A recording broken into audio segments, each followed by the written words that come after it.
ओम क्लीं कालिकाय नमः। ओम क्लीं कालिकाय नमः। ओम क्लीं कालिकाय नमः।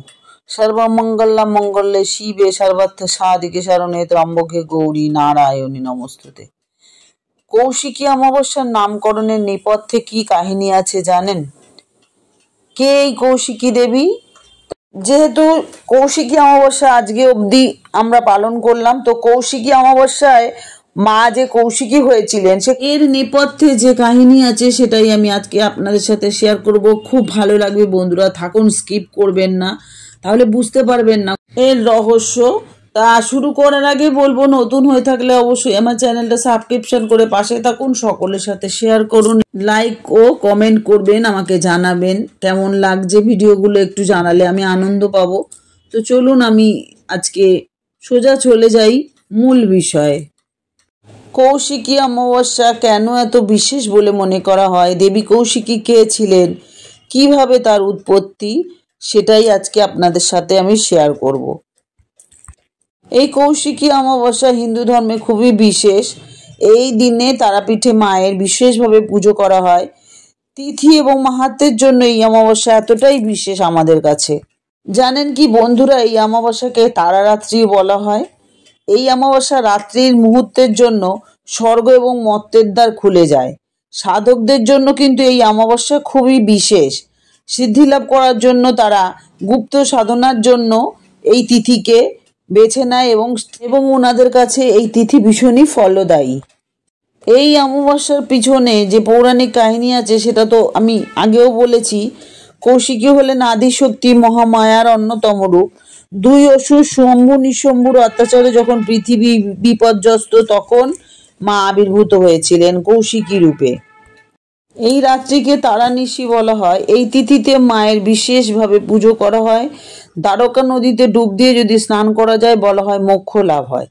এই দিন যে কোনো সমস্যা থেকে মুক্তি পেতে মায়ের কাছে বিশেষভাবে প্রার্থনা করলে মা অবশ্যই তা পূরণ করেন। তিথি এবং মাহাত্ম্যের জন্য কিন্তু তারাপীঠ থেকে শুরু করে মায়ের সমস্ত শক্তিপীঠে এই দিন ভীষণই ভিড় হয় ভক্তদের। এবার আসি ইতিহাসে। কৌশিকী কথাটির আভিধানিক অর্থ হলো আদ্যাশক্তির বিশেষ রূপ। পুরাণ অনুযায়ী দেবী কৌশিকী শম্ভু নিঃশম্ভু নামে দুই অসুরকে বধ করেছিলেন এই দিনেই। পুরাণের কাহিনীতে উল্লেখ আছে যে পুরাকালে শম্ভু নিঃশম্ভু নামে দুই শক্তিশালী অসুর খুব কঠিন তপস্যা করে প্রজাপতি ব্রহ্মাকে সন্তুষ্ট করেছিলেন। তখন কিন্তু ব্রহ্মা তাদের বর দিয়েছিলেন যে কোনো পুরুষ তাদেরকে কখনো বধ করতে পারবে না, শুধুমাত্র কোনো অযোনি সম্ভূত নারী তাদের বধ করতে পারবে। সহজ ভাষায়, যে নারী কোনো মাতৃ জঠর থেকে জন্মগ্রহণ করেননি তার হাতে একমাত্র এই দুই অসুরের মৃত্যু হতে পারে। সেই অনুযায়ী আদ্যাশক্তির হাতে এদের বধ হতে হয়। এর মাতৃজনী থেকে তো মা কৌশিকী উৎপন্ন হননি। কৌশিকী অমাবস্যার আরেকটা কিন্তু মাহাত্ম্য, সেটা হলো তারাপীঠে সাধক বামাখ্যাপা 1974 বঙ্গাব্দে এই কৌশিকী অমাবস্যা তিথিতেই কিন্তু সিদ্ধি লাভ করেছিলেন। বামাখ্যাপা ধ্যানমগ্ন অবস্থাতেই মা তারার দর্শন পান এই পবিত্র তিথিতে। দেবী কৌশিকী হলেন মহামায়ারই অন্যতম রূপ। কখনো তান্ত্রিক, কখনো আবার মহাসরস্বতী, আবার কখনো চণ্ডিকা নামে পরিচিত। পৌরাণিক কাহিনী অনুসারে এই হিন্দু দেবী মহামায়ার রূপ হলেও তিনি অযোনি সম্ভবার শক্তির আধার। এই শম্ভু নিঃশম্ভু দুই অসুর ভাইকে বধ করার জন্য কৌশিকী দেবী আবির্ভূত হয়েছিলেন। ব্রহ্মার বর প্রাপ্তির পর এই অসুরদ্বয় নিঃশম্ভু শম্ভুর অত্যাচারের মাত্রা কিন্তু বেড়ে গেছিল।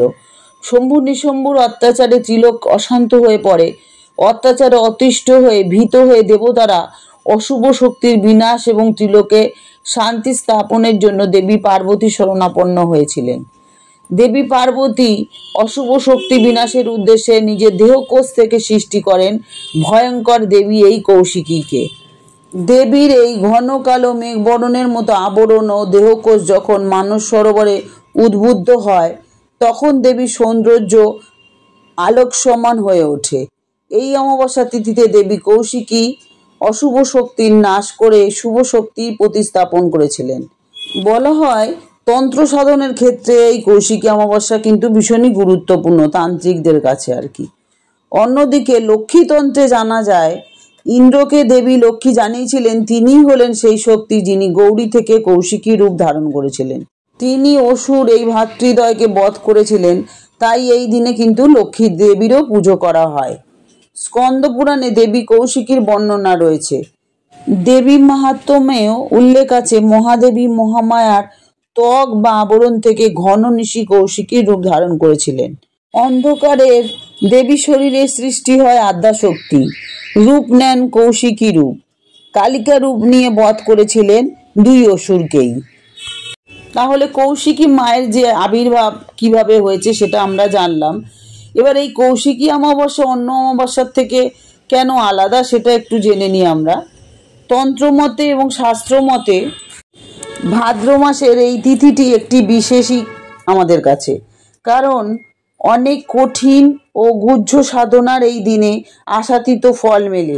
আরও বলা হয় যে এই দিনে সাধকরা কুণ্ডলিনী চক্রকে জয় করেন। বৌদ্ধ এবং হিন্দু তন্ত্রে এই দিনের এক বিশেষ মাহাত্ম্য আছে।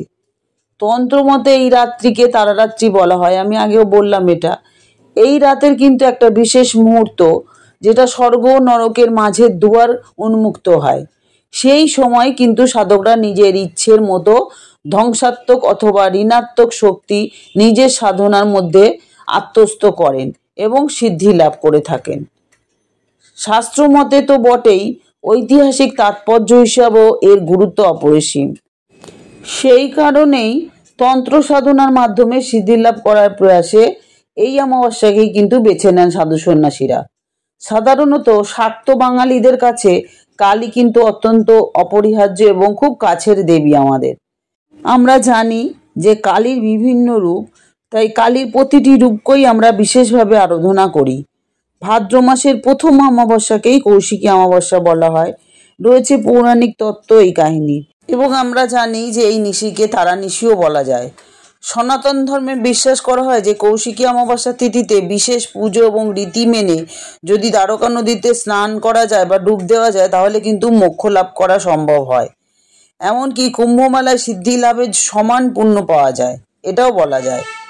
এটা মনে করেই তন্ত্র সাধনার মাধ্যমে জীবনের সব সংকট কাটাতে এবং পাপ থেকে মুক্তি পেতে এই অমাবস্যায় লক্ষাধিক ভক্ত তারাপীঠ মন্দিরে ভিড় করেন মাকে পুজো দেওয়ার জন্য। আর ভাদ্র মাসের এই কৌশিকী অমাবস্যা তিথি আর 4-5টা অমাবস্যার থেকে আলাদা এই জন্যই। হিন্দু এবং বৌদ্ধ শাস্ত্র মতে এর প্রভাব তান্ত্রিক চর্চায় বেশ কিন্তু তাৎপর্য রাখে। আলাদা করে এই তিথিতে বীরভূমের তারাপীঠের মা তারার পুজো গুরুত্বপূর্ণ হয়ে উঠেছে আমাদের জন্য।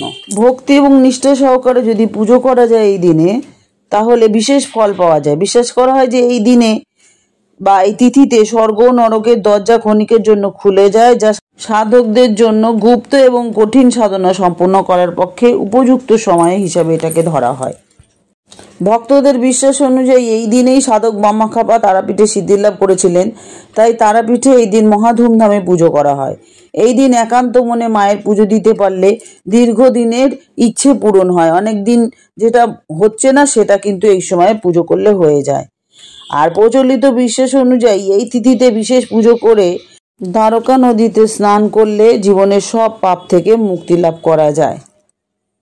তো বন্ধুরা, আমি আজকে মা কৌশিকীর উদ্ভব নিয়ে আলোচনা করলাম। আপনাদের ভিডিওটা কেমন লাগলো আমাকে কিন্তু কমেন্ট করতে ভুলবেন না, অবশ্যই আমাকে জানাবেন, তাহলে আমি উৎসাহ পাবো কাজের জন্য। তো যাই হোক বন্ধুরা, আমি বলবো এতক্ষণ আমার সাথে থাকার জন্য, আমার সমস্ত কথা শোনার জন্য আপনাদেরকে অসংখ্য ধন্যবাদ। মা তারা, মা কৌশিকী সকলকে ভালো রাখুক, সুস্থ রাখুক, আনন্দে রাখুক, ভোলেনাথ সকলকে ভালো রাখুক, এই বলে আজকে ভিডিও শেষ করি। তো আজকে আসি, আবার দেখা হচ্ছে নতুন আরেকটা ভিডিও নিয়ে। ভালো থাকুন বন্ধুরা। জয় জয় তারা, জয় তারা, জয় বামাখ্যাপা, জয় জয় মা কালী।